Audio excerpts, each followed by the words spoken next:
Okay, it was supposed to be a lot more suspenseful than that, but now Well, we are live. Hey, what's going on, everybody? Come on in, internet. Sit your butt down. Grab some popcorn and a drink because you are in for another BowtieUP Live. It's Wednesday, right? I've forgotten. I just lost track. I've completely lost track of Wednesday, too. Yeah. Live. All right. Well, obviously, Lee doesn't know what day of the week it is. So I'm going to pass the baton over to my wonderful and talented co-host, Mr. Alex McDowell. What's going on, buddy? Also not really knowing what day it is. Totally didn't realize it was Wednesday today or the 22nd. So that's a wonderful, wonderful time for me there. How's it going, everybody? My name is Alex McDowell, owner at A3 Innovation and a partner at Real Impact Solution. But much more importantly, down to my bottom here, we have Mr. Chad Bourquin joining us today. Chad, thank you so very much for being here. And we have some awesome stuff planned, including some musical intros, maybe outros, who knows? But just take a second. The floor is yours. Introduce yourself to all of the fine fellas out there in the audience, and we'll get started. Yeah. Hey, this is Chad Bourquin, and thanks for having me on. Yeah, absolutely. Thanks for being here, Chad. Now, tell us a little bit about what you're involved with. What's your poison, so to speak? Well, yeah, so I'll try to narrow that down really fast. So I play guitar, am in the co-partner with my brother in a country group called Big Time Grain Company. I also have an entertainment agency here in Kansas City that we book a lot of different events for other groups on. We have a media company where we do music for music licensing type deals, which would be like commercials, movies, films, and that sort of thing, that we're in the beginning stages of that. Spending a lot of time on that now. We also have a training program to help other artists make, better income, get better gigs, just have better independent careers. And then we have the Dream Big series, which is a keynote concert that it's all about helping people figure out what their inner rock star is. And we do that in corporations, schools, organizations, all kinds of things. That's so cool. Discovering your inner rock star. And it sounds like you do a lot to push music forward and you do a whole lot with it. So I'm very excited to have your expertise on the show with us today. Now, Lee, do we have a intro queued up? Are we going to do some live music here? Well, so... This has been unofficially the day of the dirt, meaning that everything that could be miscommunicated has been miscommunicated. So a few minutes before the show, okay, Chad, here's what we're going to do. You're welcome to play some numbers if you like, and they're of your choosing. And since you are the star of the show today, you can intersperse them as you wish, or as he tells you to, because he's the guy with the banners. Yes. Yeah. Well, I apologize. I did not have anything prepared for that. I am the guitar playing part of this duo with my brother. He's the singer of it, so he's obviously at his house right now. Oh well, okay. So I apologize for that. Okay. Yeah. Well, hey, don't you apologize? No way, man. We were like, hey, we've got this, no big deal. So we can definitely talk about a little bit about some of the music that we do and about the industry and about how to really help people out. Because I think that music, and you're the one who can tell me even, but in music seems like that kind of thing that you really have to be passionate about to pursue. And then you really have to be dedicated to make yourself successful in the industry. So you talked a little bit about your inner rock star, right? Mm-hmm. And unlocking that inner rock star. So take us through the journey, Chad, of unlocking your inner rock star and how you became the rock star you are today. Well, yeah, it's funny. I actually just shot a video for a high school graduation thing being put together down in Wichita, asking exactly the same thing right before I got on here. So I think I'm ready for this. Yeah. So for me, I was 17 and I was in a assembly at my high school, and it was a band that came through, and they were rocking out, and I was like, this is the greatest thing I've ever seen. And my buddy turned to me and says, why don't you learn to play guitar and we'll start a band? And man, it was my life turned on a dime right there. That was the day I was like, that sounds cool. So I went home, figured out how to get a guitar. We started playing. We learned 2 songs over 6 months. We were awesome. And wow. I was part of the thing dragging that thing down. And about 6 months later, I found out we had a new practice place. And what it really was, the new band without me had a new practice place. And I stumbled in on that practice place. And that's when I learned I was no longer in the group. Oh. And, but what had happened between those 2 points was we played one gig. And it was for a town meeting at the same place I watched that concert at school. And there was like 300 or 400 people there. And I was like, oh, this is the most amazing thing ever. So when I found out I was no longer in a group, that was the day I was like, okay, I'm heartbroken, but I'm not going to quit because I've already got the passion to do this. And so I just dug in deep. This was out in a little town called Colby, Kansas. And the one guy in town that gave guitar lessons, first lesson says, I can't teach you what you want to know. So my next option was 100 miles away. And so I did that for 6 months. On Sunday, I'd drive 100 miles one way to take guitar lessons. And then I would come home and then I would just practice. I'd practice anywhere from 2 to, there were nights I'd practice 7 hours after school. And you would do that after school? So you would drive on a Sunday 100 miles and then through the week go to school and practice guitar in your spare time. Yeah. But I had fallen in love with it, and I was determined to figure it out, and get really good. And I would do some of the most monotonous things that were fun for me. And I would, I would do drills that I would start at the bottom of the neck and I would go up each fret with each drill. If I would mess up even the slightest, I'd make myself start over. So I would end up hours to even just get through one drill. And I thought it was great. Yeah. But, and then so I ended up getting picked up for a group and traveling all over the country. Prior to that, though, I was trying to make a decision about college, and I really wanted to go to school for music. But my dad's like, man, you can't make any money at music. You need a backup plan. And I thought, well, all right. So I went to school for business and just, I couldn't really get into it. But I ended up just going on the road and didn't even make it through all the way through college. And 5 years passes, and when we were traveling all over the Midwest, 4 to 6 nights a week, I didn't have a house. I didn't have a car. I didn't have nothing. Wow. Yeah. But I was having the time of my life. And that came to an end when the singer decided he was done and was leaving. And instead of digging in deep at that point, I went the other way. My dad's words came back. It's like, you need a backup plan. I'm like, well, I guess he was right, And so I spent the next 15 years going through 3 different backup plans. I became an entertainment agent for the guy that was booking us before. Did that for 5 years. I sold vitamins for 5 years. And then I had an advertising company for 5 years. And it was the end of that advertising company, which was the end of, it was about 2010. So we'd gone through the 2008 crash, and it just killed us. But what killed us even more was I didn't care about it. So I didn't have the passion to just keep working on it. And finally, I remember sitting in my studio and just thinking, I can't keep doing this. This is, I'm dying on the vine here. And if I'm going to die on the vine, I might as well go do it doing something I love. Right. And that was the day. We had already started Big Time Grain Company a little bit before this point with my brother. And I saw that there was something special here in the making. But that was the day that everything changed for me. I dug in, I went back to digging in deep with music, and I went back and just started putting everything I had into this. And because of that, and also because I'd had a lot of failures, because I'd been in like side projects and all that all the way through this, just kind of little things. And I'd learned a ton of what not to do.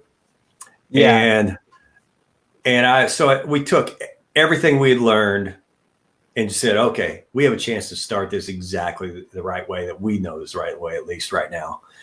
And we did. And so the group just started doing this, and it just kept going. And so he's like, okay, well, that worked. Let's, what happens if we even do more of that, And I'm talking about, our website and everything we had going on before we ever play our first gig looked so pro that we booked 7 gigs before anybody ever heard us at higher money than I'd ever made in a band before. So, I love hearing your story. I really do. It's great, man. And especially seeing how you've kind of navigated through the trials and the tribulations to be able to come out on top. And I would think one of the things that would be really interesting to dive into was some of the strategies that you guys used to make sure that, your advertising efforts were on par for attracting those gigs. What kind of things you had on your website? What did the band look like before you launched to be able to make sure that it was successful? And maybe some tips for those newer artists who are in a similar circumstance trying to get out there and make a name for themselves. Yeah, I'm glad you said that, because that's everything we talk about in the training. So, one of the first steps to this is you really need to know who you are as a band, and you need to know who you're not. So that's, you need to figure out your brand. And you may not figure that out instantly, but you need to start thinking about it. What is your why for doing this? Because until the why is figured out, it's going to be a little hard to do the rest of it. But then when it comes to like just the image side of things, a great website becomes a great website with great promo pictures. It's the promo pictures that make or break a band's website. If they have killer pictures, then the rest of it's just making sure the flow of the website's good, because it's just going to look awesome. And then beyond that, as soon as you can, get a demo done. But the most important thing that we did from a marketing perspective ever beyond the website was a promo video, and doing the right kind of promo video. We realized that, there's a lot of different kinds of philosophies out there for bands. There's the original band, and there's the cover band, and then there's the hybrid between the two. I've been in all of them. And what I learned was, if I want, I could play in an original band and go play gigs with 4 other bands or 3 other bands. We can each make about $25 that night. And then I could go work a job the rest of the week. Or I could do covers and do exactly the right covers and market this thing right, and do originals and slide the originals in. And it's a little bit longer gig, but I'm still playing exactly the same amount of originals in this band than I was before. It's just between the covers, and I can make enough money that I'm not out there working a day gig. So to me, it was just math, I would rather play music all the time. So then go, construction or something, because that's just not who I am. So go ahead. So the main strategy to that early monetization then would be getting in front of the right audience, obviously, getting the right gigs, and then picking the right songs to play. Yep. Maybe trying to do some covers and some more well-known songs that people will recognize, and then putting your originals in to kind of increase that awareness. Now, how did you guys go about getting gigs to begin with? Well, in the very beginning, we did once I got the package put together, I went ahead and did a little bit of advertising on a couple of different platforms that at least got the ball rolling. There's a couple, one of them's called Gigmaster, one's called Gig Salad. And those will work for you if you have everything else put together and you look good, if you're starting from scratch and you have no other way to do this. And then there was an agent that I knew that was here in town. It was actually the original agent that booked my old group. I knew if I sent him a really, really good looking package, that there's a chance he would have some work for us. And so that's how it started. But then it just, from that point, it started turning into referrals. And then there's social media. We have a whole section on what to do with that as a band, and how to build a proper social media following. And I don't know if you want me to go into that or not, but that, it's a huge part of strategy, and especially right now. And I know one of our other topics is about COVID and COVID coping. musicians, artists, creatives are getting hammered right now in terms of both financial and also just the lack and stifling of creativity. So I would absolutely love to get your thoughts on social media, staying present as a band, staying relevant, building that following, and then also maybe some things that they can do right now and things that they can look at to monetize in the meantime, because, everybody's got to eat. And when you can't go out and play a show at a bar like you normally would, then what do you really do? And on top of that, I apologize, but I'd also like to know what a proper social media audience is. In other words, who are we talking to? Because really, that's what fuels everything that you say. Yeah, for sure. And there's a lot of ways to build a fake audience. And so that's how you end up with an audience that isn't proper, by basically paying for followers. And it doesn't do you any good because it's all about engagement. It's about connecting with people. And so here's the thing that it takes authenticity, number one, and it takes the desire to build real relationships and connect with your fans. And to do that means that every 10 posts, you can do one self-promotion post, like a gig post, or I'm selling this album, or I've got this t-shirt or something like that. But the other 9, they'd better be about connecting and allowing people to authentically connect to you and working to engage with people. So examples of that are just like easy ways to start this. Like we were just talking about this on the masterclass we're doing today, is like, one of the guys has a group that they're working on songs and they're working up songs and they're doing it virtually. I'm like, well, man, document that. People want to know what this is like to be in this situation you're in right now. Just throw up a camera and show them how you're preparing for this right now so that they can see it.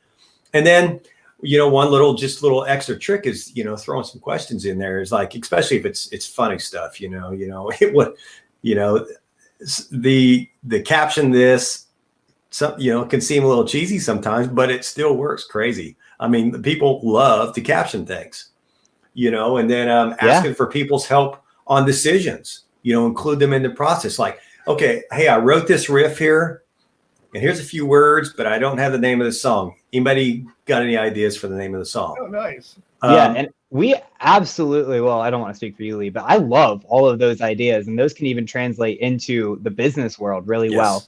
But I do want to take a moment to stop the show and say hello to a couple of our lovely people out in the audience who I am ever so sorry for ignoring you this whole time.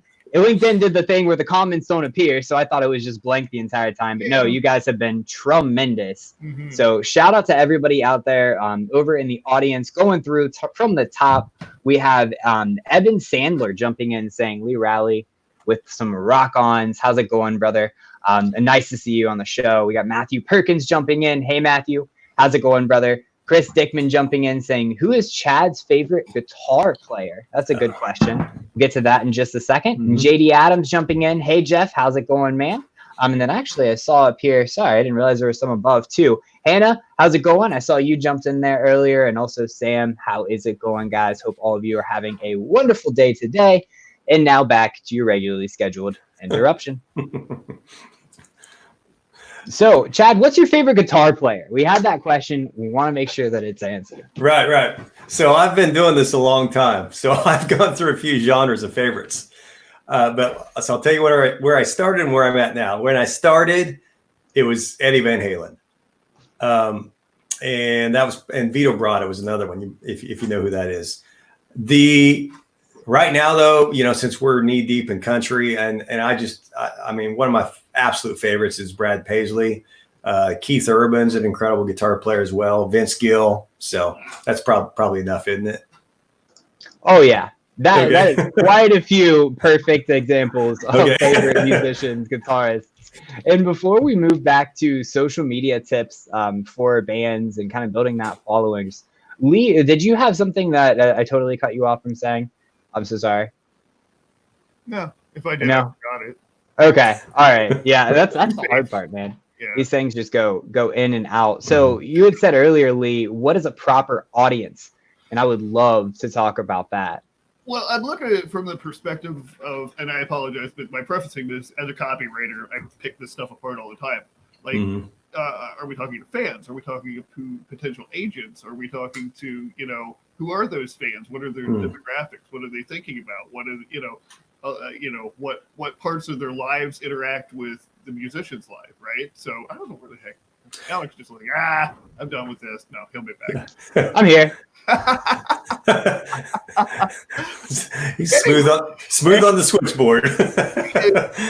he is definitely fast. It's so fast. He almost made me forget what the heck I was going to say. Anyway, who are those people made up of, and like what's going on in their lives that you can connect with? And that's different for each musician. Like when we were talking with Jillian Risco on Monday, she jumped into the main discussion about mental health issues, which is something we talk about a lot on this show, especially for entrepreneurs, because there is such a high rate of mental illness, mental distress among entrepreneurs for some crazy reason. So we addressed that, and she jumped into that discussion and had her own insights. So that was really just cool seeing that from the perspective of, okay, it's not just another musician, it's someone I've actually met and interacted with, and you get to know a little about their lives. Yeah. So I think both is the answer, because you mentioned your fans or the people, potentially hiring you as a band. But I don't think a lot of times they don't always hang out at the same place, right. So Facebook, I treat Facebook and Instagram for the most part as if I'm talking to fans. Okay. Makes sense. I treat LinkedIn more, and not that they won't cross over, but I treat LinkedIn more like I'm talking to potential people that would be interested in either the band or the Dream Big series. Okay. Because I just kind of feel that, and that may be off, but I generally feel that that's probably for me. But so it's a different message. I'll put, I'll sometimes cross over. Like if we have a song come out with a video, then on LinkedIn, I'm going to tie in some kind of message that's related to like maybe the Dream Big series. Like this is what this song means regarding, developing your inner rock star. Okay. Where I might post the same song on Facebook, and it's going to be completely different text because that's not what the audience is looking for on our Facebook. They're looking for just the song, They still want to know the insides, but there's certain. I think knowing your audience on the platform is a good thing too. Is that what you're asking, Lee? Or well, yeah, that's exactly it. And you did a fantastic job of parsing that out. It may be that you have a certain type of fan who's who's on Facebook, or who's in the mindset on Facebook to do one thing, but they may be in a different mindset on another platform. Right. It could be the same person. I know that I'm looking for different things if I go on YouTube than I am if I go on LinkedIn. Yeah. So those people can cross over, and as you say, different segments of your market can hang out in different places. So it's important to know how to tailor your content on each platform to meet those objectives. And we haven't even talked about Periscope, Twitch, whatever the heck, crazy, what is it now? House party, like now that thing. And there's like all of these opportunities to interact with your audience, but obviously we can't be everywhere. So what do you think about that as far as choosing one or two or trying to be everywhere? No, I think you're exactly right, because like that's what I'm finding that I'm really having to walk people through mostly is artists that have been very just kind of barely involved in social media and are now realizing they have to be majorly involved in it because it's their only outlet. Right. And so baby stepping into that is not a bad idea. Pick on last week's group. I just said, guys, just pick one, but commit to doing at least 5 posts a day. I'm sorry, not a day, a week. Commit to doing. Wow. Yeah, 5 posts a week, and if you can do 7, do 1 a day, then that's even better. But don't get overwhelmed by this process. Let's work out the idea of how we're going to do it. And I'm more concerned about what you post than you trying to spread across all the platforms. So what type of content do you typically encourage artists to share? Because it's a challenge for a lot of people to create engaging and original content. Yeah. Well, if they'll just look at it like documenting, that it gets easier. You know, what I think artists don't realize a lot of times is that their life is just naturally interesting. But because they're in the middle of it, they don't really see it. You know, they've been in it their whole lives. It's their average. It's their normal. Yeah, it is. And so they kind of, I mean, I know I used to deal with this until I had somebody call me out on it. I was like, well, what's the big deal about that? I mean, I do that every day. Who cares? You know, and the person that called me out on it was one of my coaches. So it's like, you don't understand. This is very abnormal for most people, and it's going to be interesting. Just be yourself and watch what happens. And I started following that advice about 6 months ago, actually on LinkedIn, and it man, my LinkedIn just started rocking. So when you say be yourself, because that can be really confusing, and a lot of artists are trying to find their voice, you know, find who they are, discover what kind of stance they want to take and what their music means. And I know that can change over time too, because they're writing things at different periods of their lives. So how do you recommend to an artist or a creative to really be able to find and get in tune with that voice and use it in a way that's going to be meaningful to the audience that they're trying to communicate with? Yeah, that's such a great question. No, actually, these all have been great, but this one actually goes back to your mental health discussions you have a lot. At least for me, it does. It's my first 15 minutes of my day are what set the whole day. And I have trained and disciplined myself to, it's funny to say that we have to do this, but I've trained myself to not look at my email, Facebook, LinkedIn, or anything the minute I wake up. What I do, and it's real simple, is I take this little energy vitamin packet thing, and the only reason I do that right then is because if I don't, the next step I'll fall back asleep. But then so I take that vitamin packet, and then I've got an app that has some music that it's got the song has a lift of 3 beats and a decline of 5 beats, and I breathe with that. So I'm breathing in 3, out 5, and then I just lay back in my bed, and I let the alpha state come slowly. And what I mean by that is like that is some of the most creative time in our lives. The alpha state happens right before we go to sleep and right when we wake up. For me, it's usually more when I wake up. So if you stay up all night, are you just constantly in your alpha state? I'm not. Yeah, I'm in the grumpy state if that happens. So, but you know what? It's that 15 minutes where a lot of times my content ideas come from. For a while there, my coach was recommending that I write out 5 days in advance on stuff, and I did that for a while. But then I started realizing it's like, you know what? I'm getting these messages in that first 15 minutes in the morning, and it's usually way more timely for me anyway than if I pre-plan it out. But go ahead. Then let me ask you about, and the reason why I ask about this content creation is just because I see this huge opportunity for artists to learn how to brand. Yeah. And for artists to learn how to use their voice, which is the most powerful thing they have, pun intended and not intended, but use their voice to really communicate the stance that they have, what they're trying to do to inspire action amongst their audience. Because how can you be discovered if you don't use your voice? You can have the greatest songs on the planet, but if you're not doing things to get out there and to expand your reach, you're never going to go anywhere with your career. And that's the biggest tragedy of your life, is when that's going to happen to you. So talking to those artists and trying to break it down for them in terms that they understand when they have no experience and they don't understand things like getting into your alpha state, getting into your flow state. You know, if you've never meditated to the morning and you're up until 6 a.m. banging energy drinks all day, you're probably not thinking about getting into a flow state. You know what I mean? So how do you really communicate that to your artists, and how do you work with them and teach them how to be successful while still being creative? So you don't want, so that they don't lose what makes them unique, but they also gain what can make them successful and visible and impactful.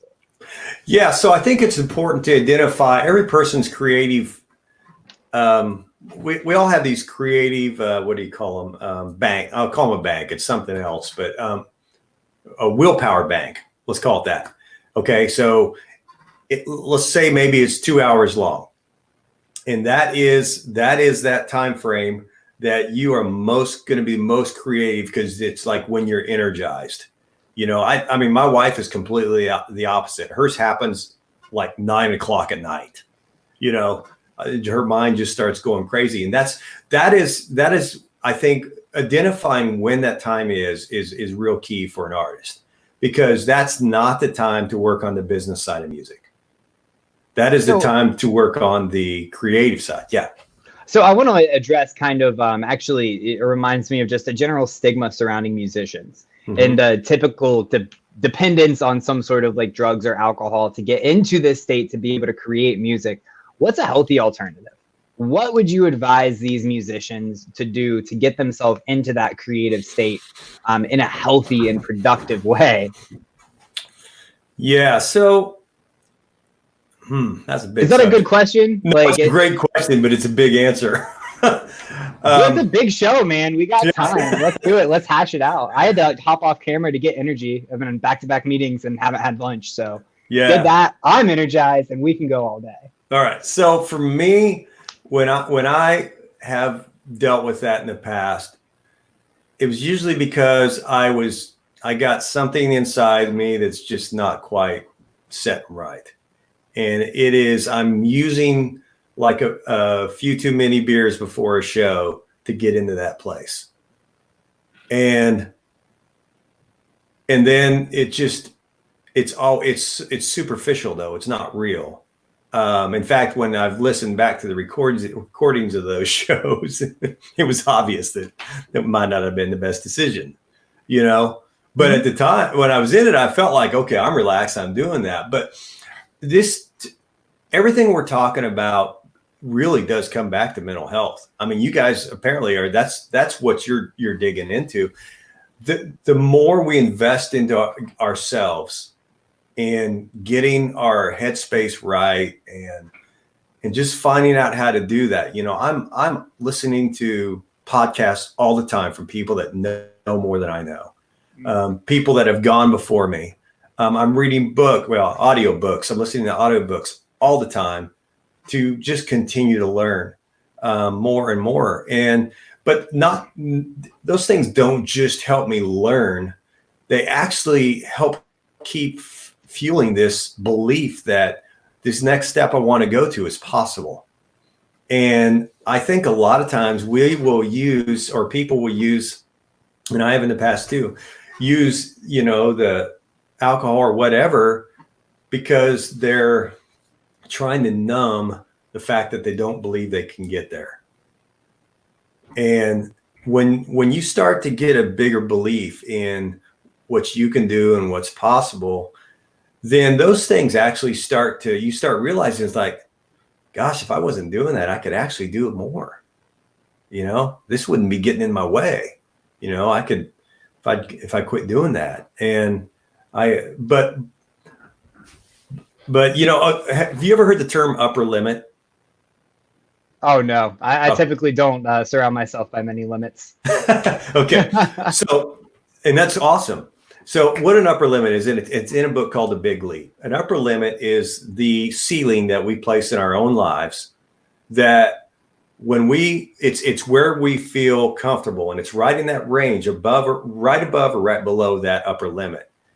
And so, for example, let's just put a number on it to make it easy. Let's say it's money. Let's say we feel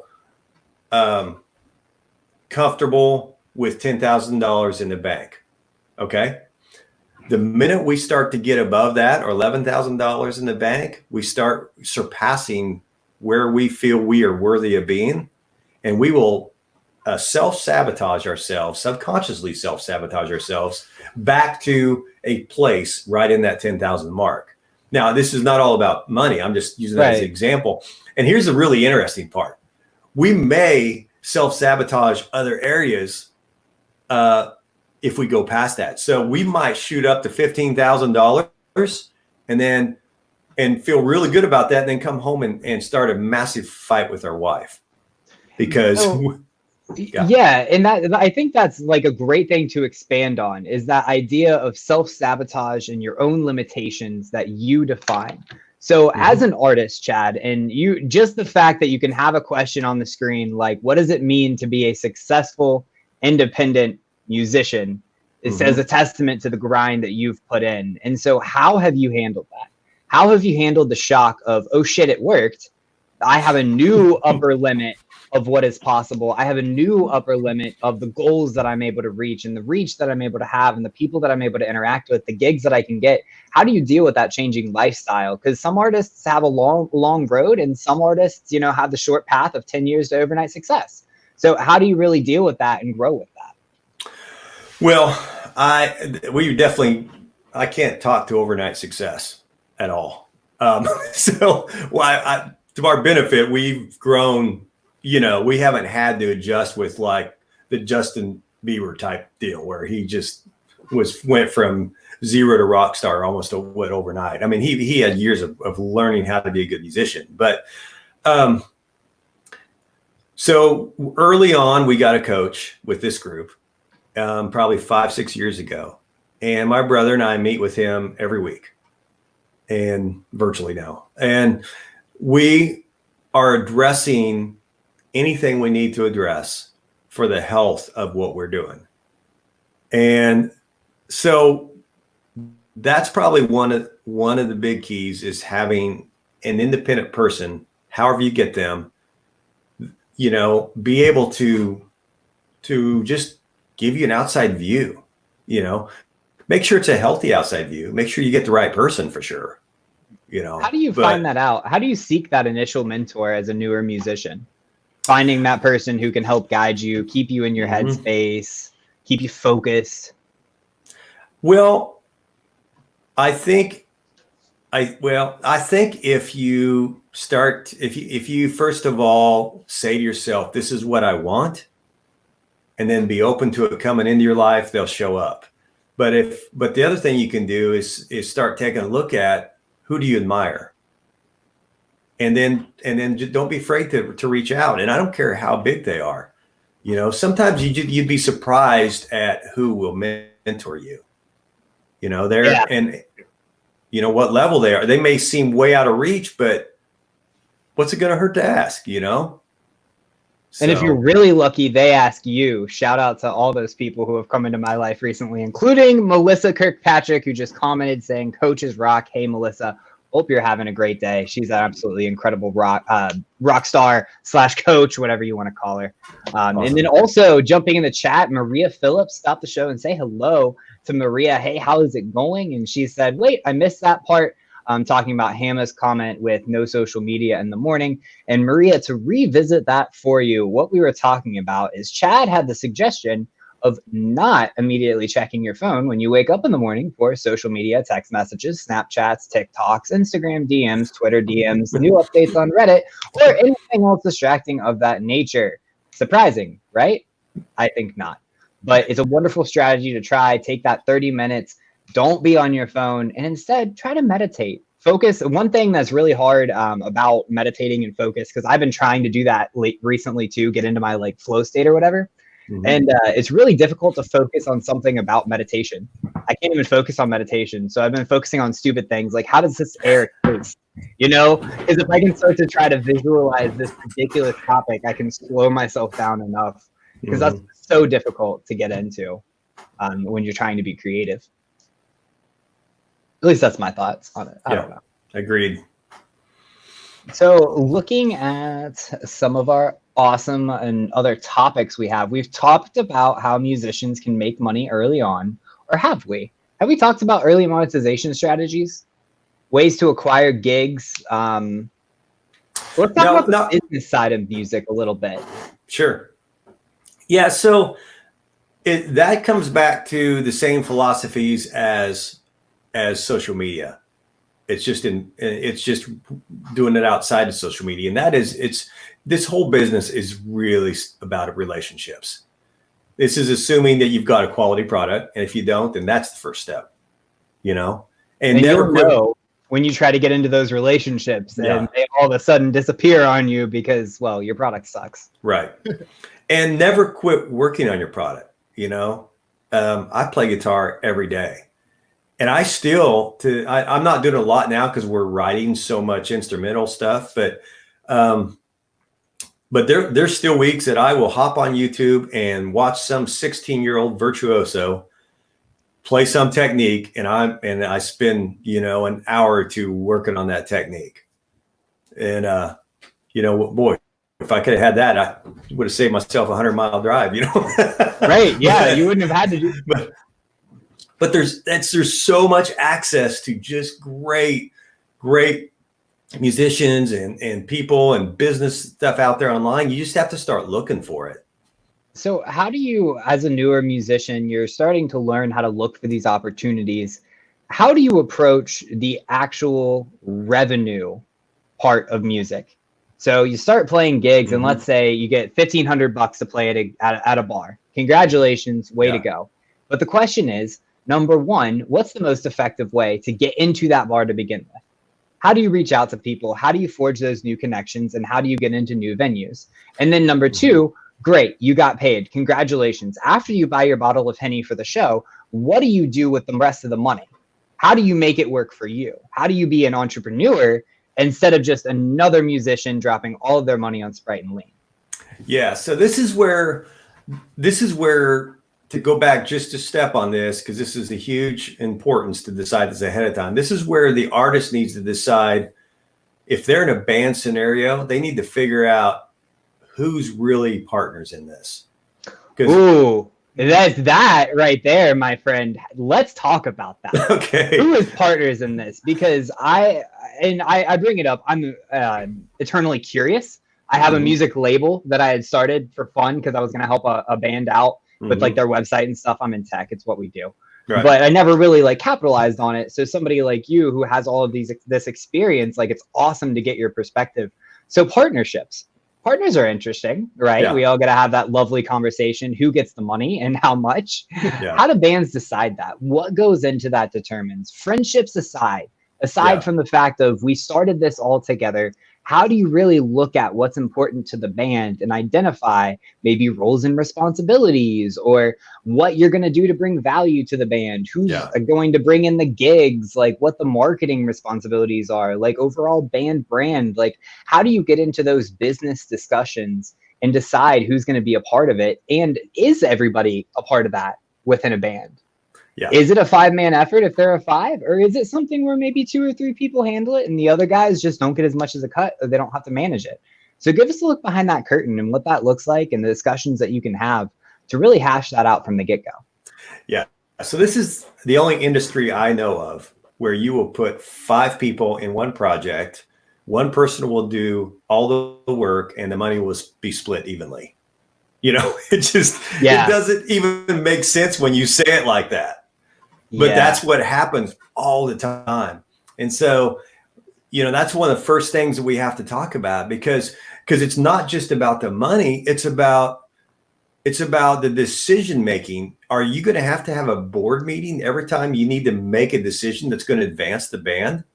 Right. And if you've got 4 people in there that are, musically, they may all be even, but from the rest of it, they're dead weight. And what I mean by that, they're not helping with any other part of it. Or they blow all of their money. They blow all their money. Yeah. And so you saying we really need to get a website, but it's going to cost, this amount of money to get this done. First thing those people that are blowing their money think of, well, no, I can't give my cut up for that. Right. Because I need that. And this as hard as this discussion is, it's way easier to start with it than it is to do it later.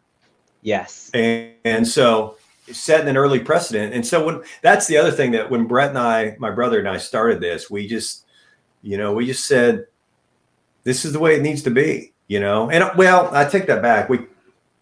we had to do that later. So I do know how hard that was with this, but we did it early on.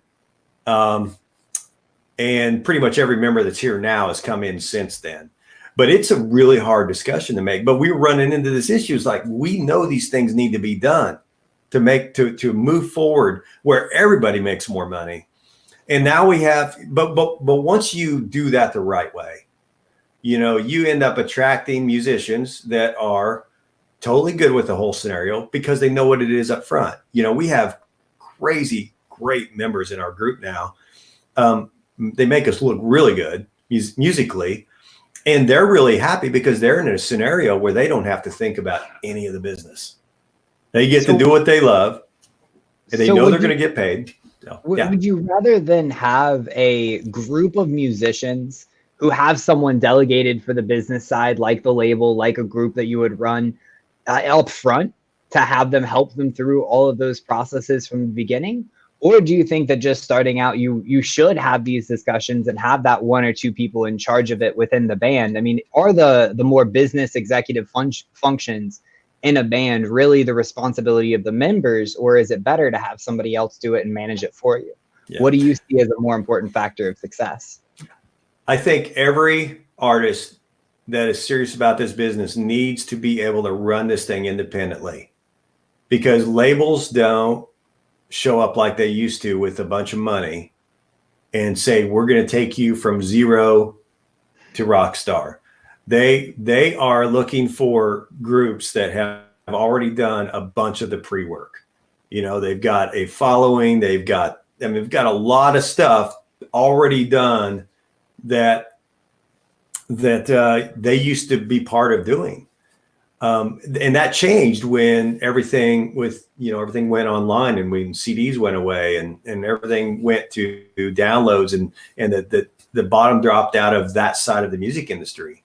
The labels used to, what they do is they'd sign 10 artists with a certain amount of money, and they would throw them all against the wall to see who would stick.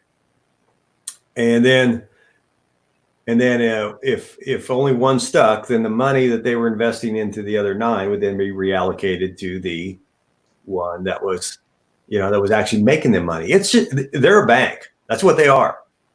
They're a bank with connections and the ability to get you in radio, and they can be hugely helpful to an artist that is in the right spot.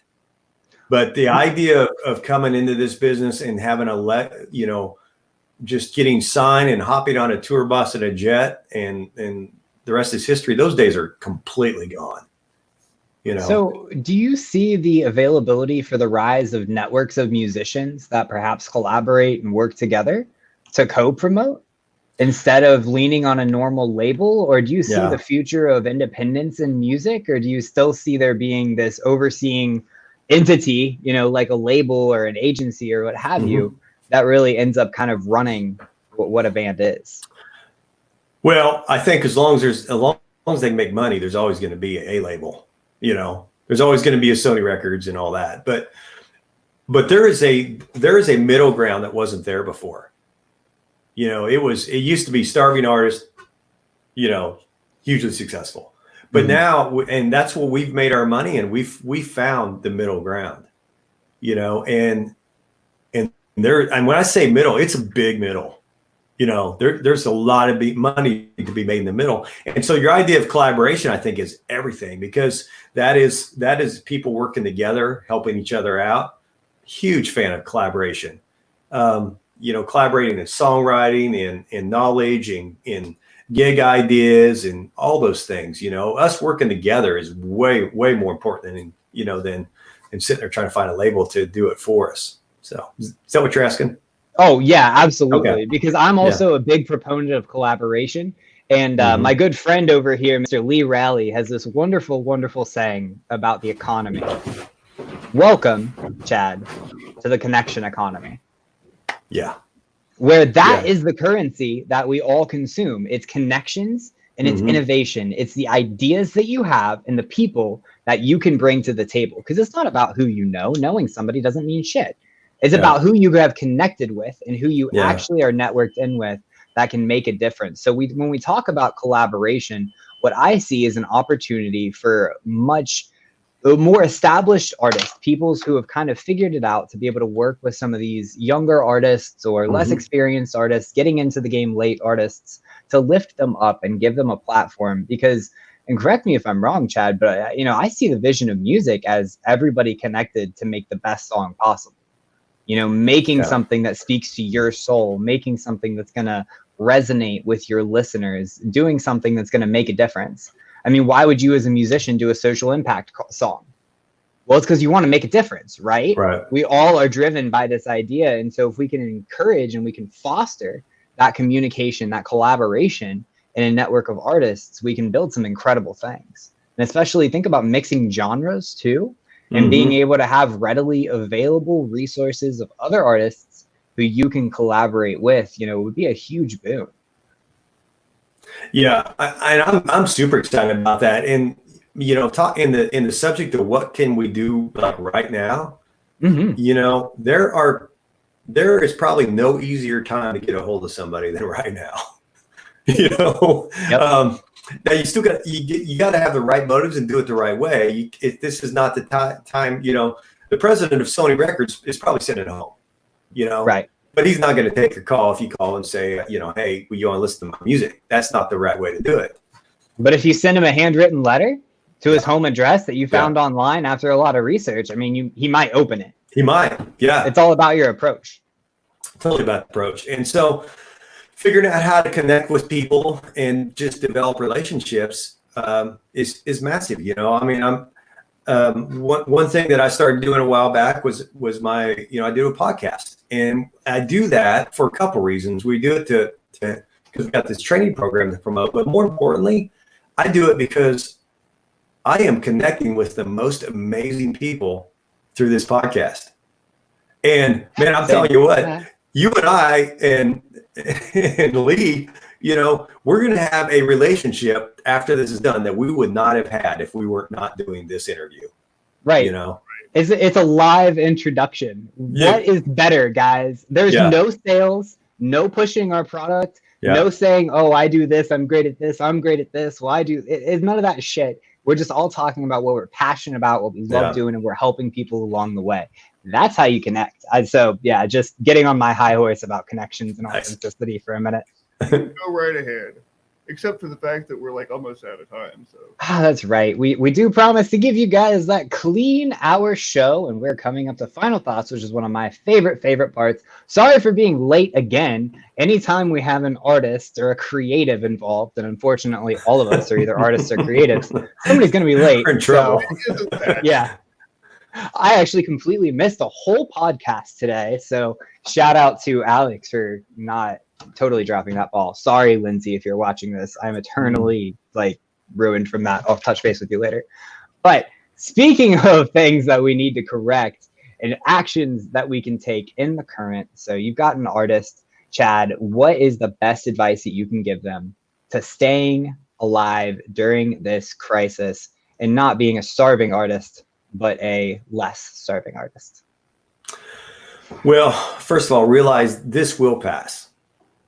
And this is your opportunity to work on the things that can make your music better, your connections better, everything about you better. This is the time to move the things that you might have been putting off that were on the back burner to the front burner.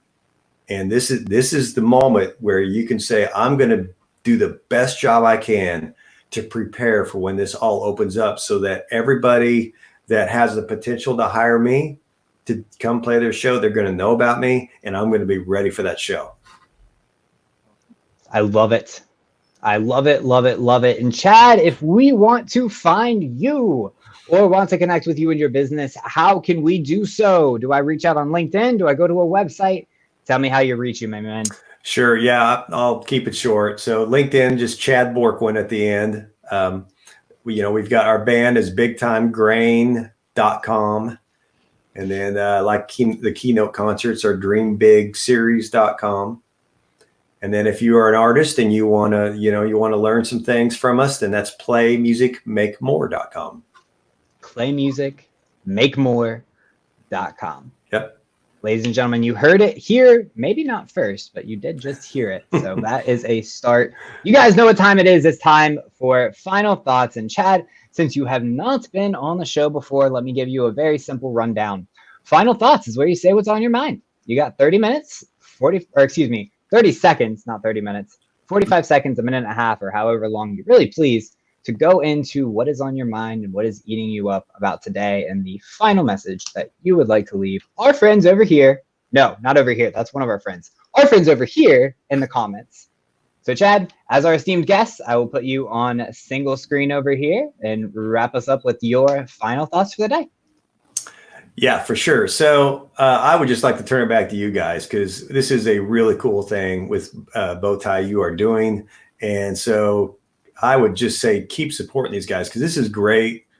They're putting out great content. They have great hearts. They're doing the right thing, and they're impacting people. Thank you so much, Chad. And guys, we really do try to impact you. So if we're not doing our job right. And tell us, because that's the whole darn reason we're doing this thing, is to help somebody out. You got a veteran copywriter. Why can I never point in the right direction? You got a veteran copywriter over here. You got a little tech advocate over here. You got an awesome musician / rock star down here. Now, Lee, you want to do next final thoughts? Yeah, whatever. All right, awesome. You got the solo screen, my friend. Okay. Well, Chad, I appreciate you coming on the show, and we're demonstrating over and over again how people are using creativity and ingenuity to solve this big problem of what do we do now? And we're opening up the doors for so many people to say, okay, I didn't realize that this was possible, but now let me check this stuff out. And so, thank you again for bringing this to the table and for introducing us to so many wonderful artists in the Kansas City area and beyond. We're really enjoying meeting and working with these people, and it brings a ton of edutainment to the show. Also, good grief, I wish I'd met somebody like you like 26 years ago. And I've been fervently searching for this picture. I finally found it like 30 seconds before final thoughts. Back when these grumpy little dudes. Yeah, boy. Their early 90s thrash metal grumpiness all over the bars in Wilmington, Ohio. Okay, we had no idea what we're doing. We were the band that never was because, we got kicked out of bars. That's as far as it went. We had no idea what we were doing. We had a Tascam 4-track recorder and some chords that buzzed, and that was about it. So that's no more and never to be. But good grief, if I'd have known somebody like you way back when, maybe we could have done something with it. But thankfully, you're here now, and I really appreciate the impact that you are making on the music world. Whoop, whoop. Collaboration. We were just talking about that, guys. I love it. I love seeing the collaboration and the support. I'll throw in, oh, wow, that was the wrong single screen. Hold up. Wrong one. It's me now. What up? So thank you very much, Lee, and also Chad, for your final thoughts, guys. Really appreciate it. And Lee, thanks as always for co-hosting. Chad, thanks for being here and for doing what you do for the music community, because it's definitely important. Creatives, I know that Lee isn't necessarily odd being a creative copywriter, but the level of creativity that he puts out is truly astounding. So knowing that there are people out there like yourself who are able to coach these creatives through how to get into their flow state is super important. My final thoughts, what's been on my mind today? Generally, trying to cope. I think coping with COVID has been what I've been thinking about a lot recently. And I think there's a lot of different things going on. You're either in quarantine for a while and you haven't had any human interaction and you're going stir crazy. You've been allowed out of quarantine and you're an essential worker and you're completely tired of the general population. Those of you who are in healthcare, a completely different story, because I know a lot of you are angry right now.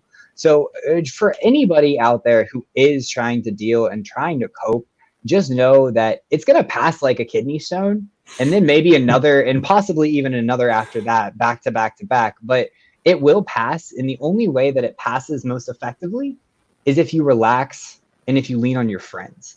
You might not be able to physically see them, and I can't go and give you a hug, But you can do a Zoom meeting. You can do a Google Meet. You can do a house party. You can do things to interact with people, lean on those for support, raise your voice, say when you need some help, do what you're doing every day, and be a better person today than you were yesterday, my friends, and you'll be just fine. If you're listening to this and having a difficult time, my inbox is open. I know Lee's inbox is open, and I'm sure that Chad's is too. So reach out to somebody. We truly do care about you, even if we have no idea who you are. It's the kind of person that you get when you work with guys like this, is that they care about people as a whole. So keep that in mind, guys. We're here to help. Thank you for bow tying up with us and for being the wonderful human beings you are. Wonderful. And Chad, when you come back next time, please bring a song or two with you. All right. We'll tell you next time. No worries. I'll wail on some guitar. From Adventures in Babysitting in like 19. Ain't nobody leave without singing the blues. Please tell me you've heard that. Oh, come on. I'll let you leave without singing the blues with just this time. I can't. Play me a song, Curtis Lowe, as they say.